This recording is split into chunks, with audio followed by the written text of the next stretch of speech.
My name is Natasha R. Hernandez. I am 33 years old, and the night my boyfriend laughed while breaking up with me was the night I stopped being ordinary. Nathan and I had been together for 2 years when he decided I wasn't enough for him anymore.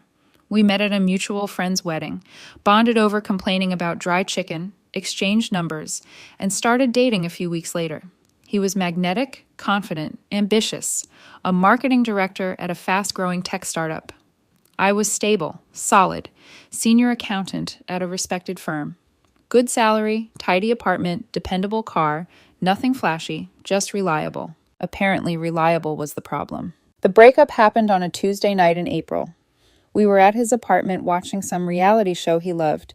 He muted the TV and turned toward me with that rehearsed seriousness people use when they've already made a decision. "Natasha, we need to talk." Those 4 words, they never mean anything good. "Okay," I said, setting down my wine glass. "What's going on?" He exhaled slowly, like this was exhausting for him. "I don't think this is working anymore." I felt the drop in my stomach, but I kept my expression steady. "What do you mean?" "I mean, you're a nice woman. You really are. But you're predictable." He said it gently, as if that softened the blade. "You go to work, come home, meal prep on Sundays, gym on Mondays and Wednesdays.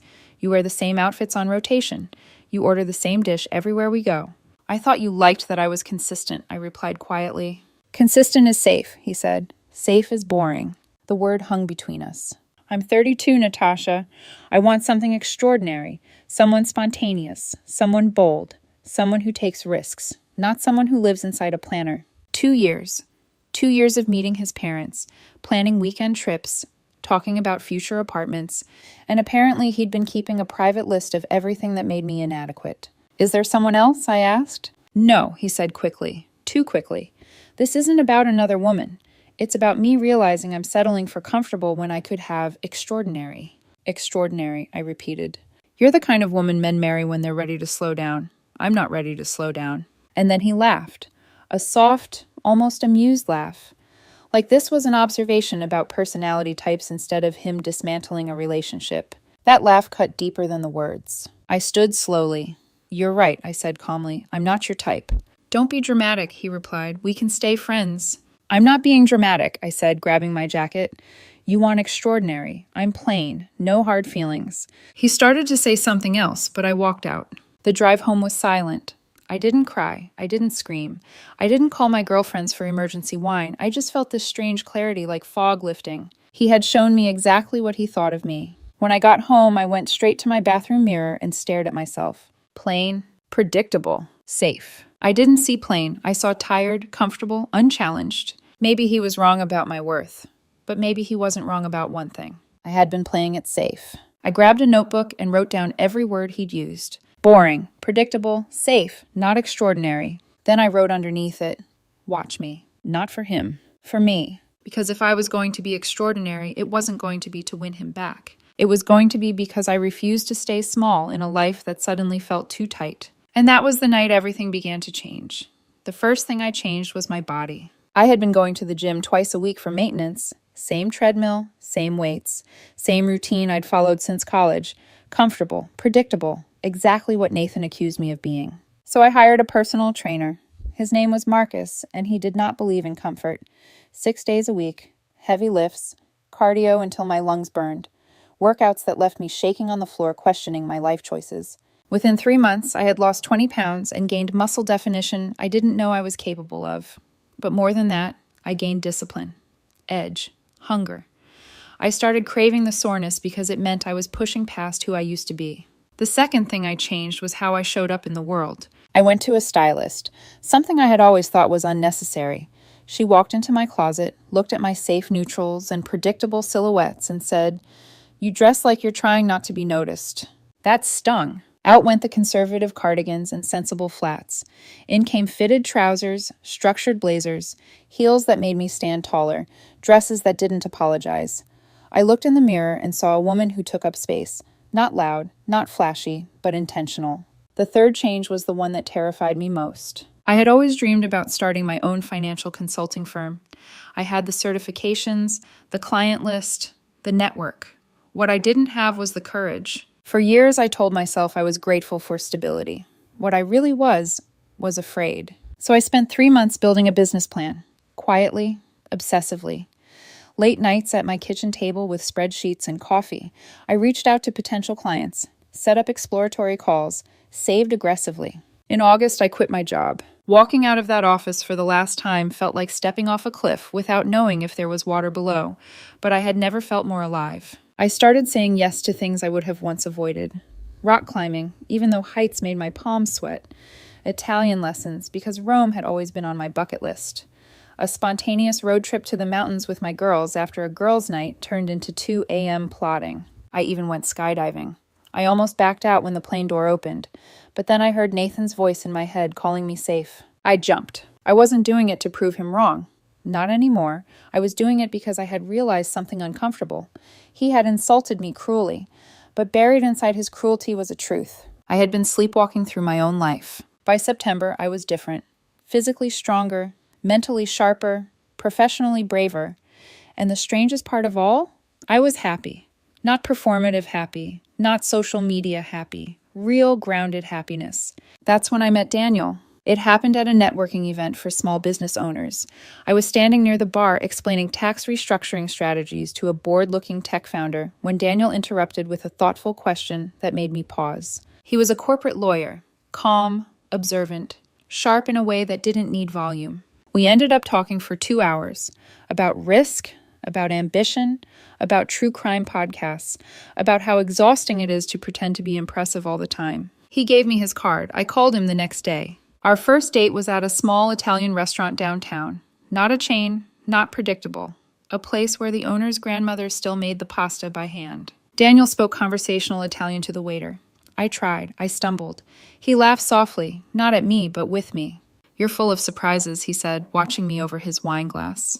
"I'm working on it," I replied. By October, we were official. Daniel was adventurous, spontaneous, passionate about his work, but unlike Nathan, he didn't treat stability like a character flaw. "I like that you show up when you say you will," he told me one night. "I like that you listen. My ex-girlfriend used to talk over me constantly, always had to be the center of attention. It's refreshing being with someone steady." Steady. The same quality Nathan mocked was the one Daniel valued. One evening over wine at his apartment, I told him about Nathan. The breakup, the word plain, the laugh. Daniel didn't hesitate. "He's an idiot." I laughed. "That's blunt." "It's accurate," he said. "You're not plain. You're thoughtful, disciplined, driven." And the fact that you turned his criticism into fuel instead of bitterness, that's extraordinary. Extraordinary. The word sounded different coming from Daniel. Not demanding, not comparative, just descriptive. I kissed him. He kissed me back. And for the first time since that Tuesday night in April, I felt grateful for the heartbreak. Because if Nathan hadn't left, I might still be playing small. But here's the thing about growth. When you start thriving, the people who underestimated you tend to notice. And in November, Nathan noticed. November arrived with momentum. My business wasn't just surviving, it was growing. I had secured 3 major clients and was negotiating with a 4th.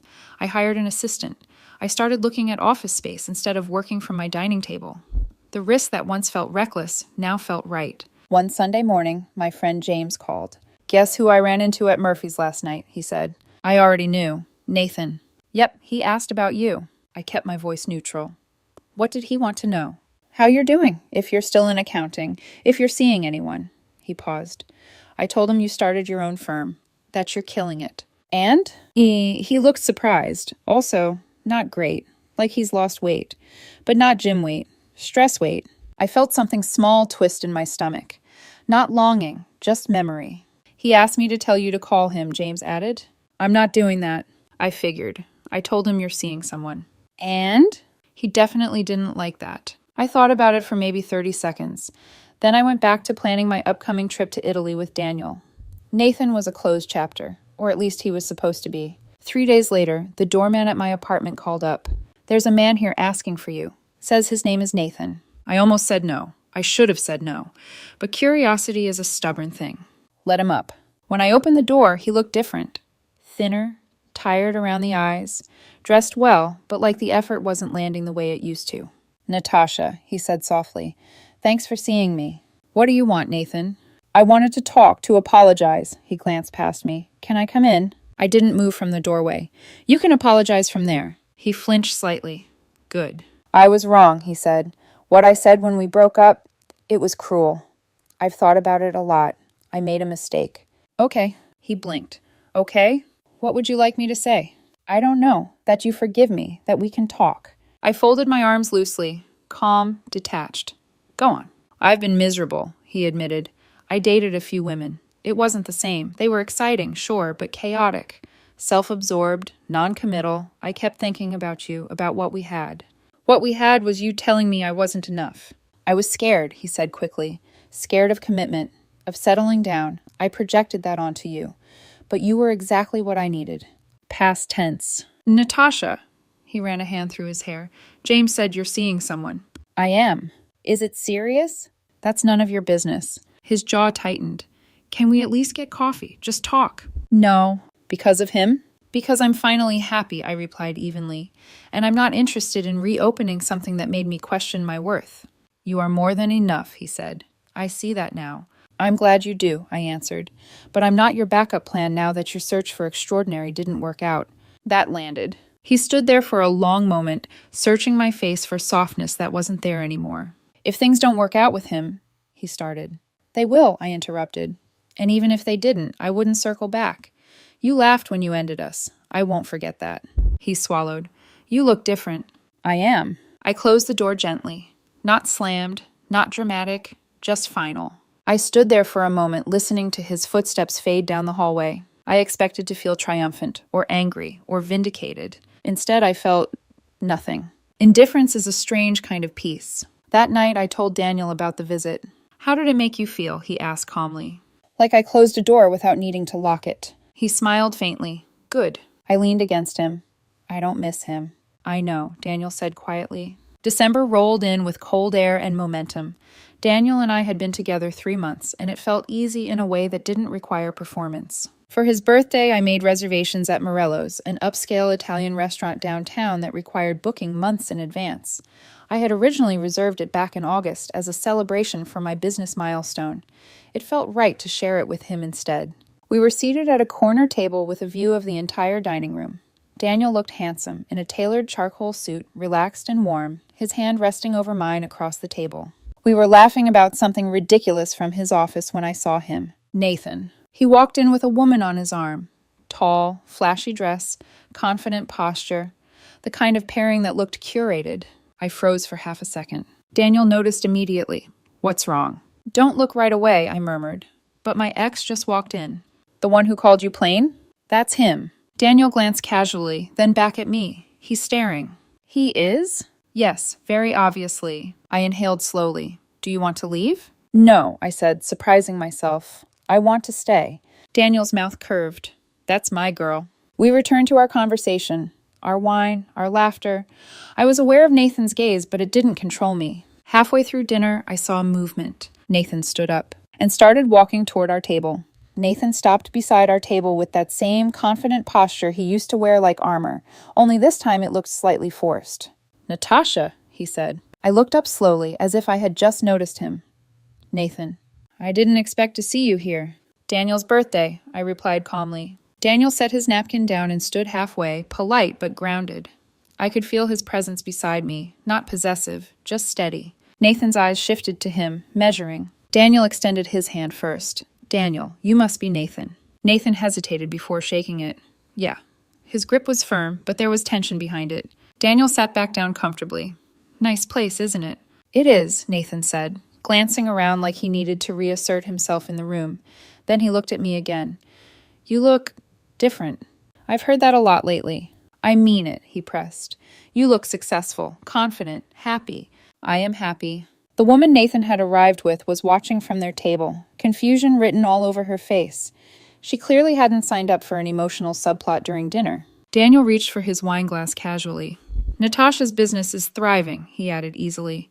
She's the most driven person I know. Nathan's jaw tightened, almost imperceptibly. Well, he said finally, it's good to see you doing well. Thank you, I replied. No edge, no sarcasm, just polite distance. He lingered for a moment too long, as if waiting for something dramatic. A crack, a flicker, regret. There was none. It was nice meeting you, Daniel, he said stiffly. You too, Daniel replied smoothly. Nathan walked back to his table. I watched him say something to his date. She nodded, but her expression shifted. Curious, slightly unsettled. Daniel leaned forward, lowering his voice. So that's him. That's him. He looks like he just realized he made a bad investment. I laughed softly. You're terrible. Am I wrong? I shook my head, smiling. No. We returned to our meal, to stories, to teasing. Nathan left before we did. I caught him glancing back once as he walked toward the exit. I didn't acknowledge it. And that was the moment I understood something clearly. Closure isn't dramatic. It isn't fireworks or vindication. It's indifference. 6 months passed. Daniel and I grew steadier, stronger. We started talking about moving in together in the spring. My firm expanded enough that I hired 2 additional employees. I finally took that trip to Rome. Daniel came with me. We wandered through ancient ruins, ate pasta in tiny hidden restaurants, butchered Italian phrases, and laughed until we cried.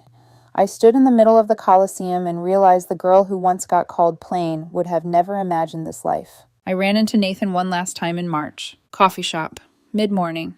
He was alone, working on his laptop. He saw me and gave a tentative wave. I walked over calmly. Hey, I said. Hey, he replied. How are you?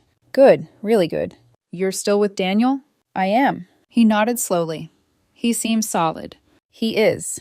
There was a long pause. I think about what I said sometimes, Nathan admitted, about calling you plain. I know. I didn't appreciate what I had. I appreciate you saying that, I replied honestly, but I'm exactly where I'm supposed to be. He studied me quietly. You were never plain, Natasha. I smiled gently. I wasn't extraordinary then. I am now. Not because I became someone else, but because I stopped living inside someone else's definition. He nodded once. He's lucky. I'm the lucky one, and I meant it. I grabbed my coffee and walked out. I didn't look back. That was the last time we spoke. Later that night, Daniel asked, Does seeing him still bother you? No, I said truthfully. He was right about one thing. I was comfortable. I needed the push. He just delivered it in the worst possible way. Daniel smiled. Well, extraordinary woman, we've got a life to build. I leaned into him. I didn't change myself for Nathan. I changed because I realized I deserved to fully inhabit my own life. Meeting Daniel wasn't the transformation. It was the confirmation. Some chapters need to stay closed, and this one finally was.